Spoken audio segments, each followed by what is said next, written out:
According to Reuters, here's what a senior Hamas official, Mohammad Nazal, is he a big official? Do you guys know? You ever heard of him?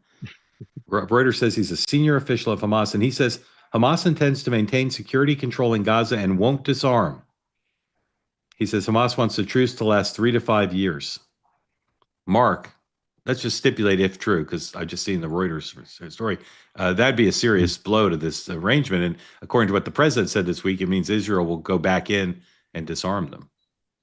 I think so. I think the reality is that I'm not sure that Hamas agreed to disarming throughout this process.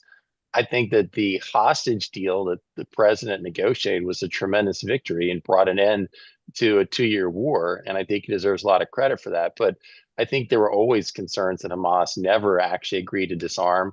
And the governing authority to be set up in Palestine remains unclear. And so I think that the pathway forward to peace remains pretty treacherous, and so it's not surprising in the least that Hamas has stated this publicly, because I think that's been the case they've been stating privately throughout, is they're not going to disarm.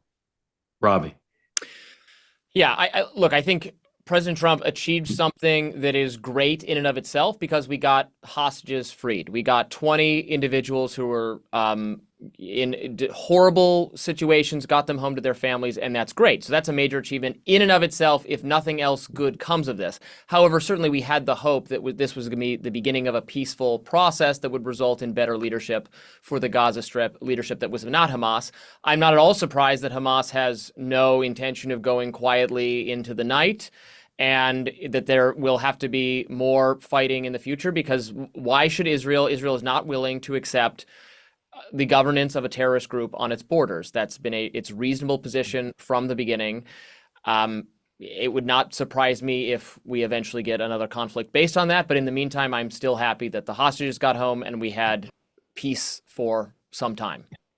Here's a word from one of our sponsors, the good folks at Cozy Earth. Opportunity for you to benefit from this program's relationship with the good folks at Cozy Earth, who make bamboo sheets more comfortable and cooling than you've ever used, or they'll keep you warm in winter. They're temperature regulated. The Bubble Cuddle Blanket, it's a big fan of many members of the two-way community. It's a combination of comfort and style with distinctively textured bubble design. And if you buy one, you'll see it's not overrated, the Bubble Cuddle Blanket. It's just hard to say the name of it.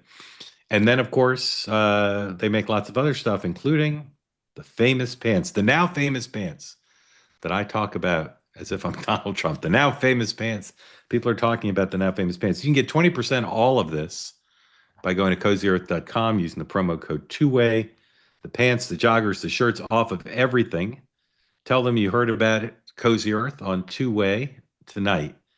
I don't know what will happen if you do, but they'd like you to do that, because home isn't just where you live, it's how you feel.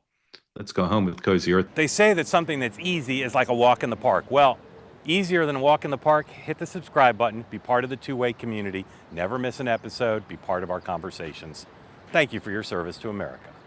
And don't forget, you can now listen to the morning meeting and two-way tonight on Apple, Spotify, or wherever you get your podcasts.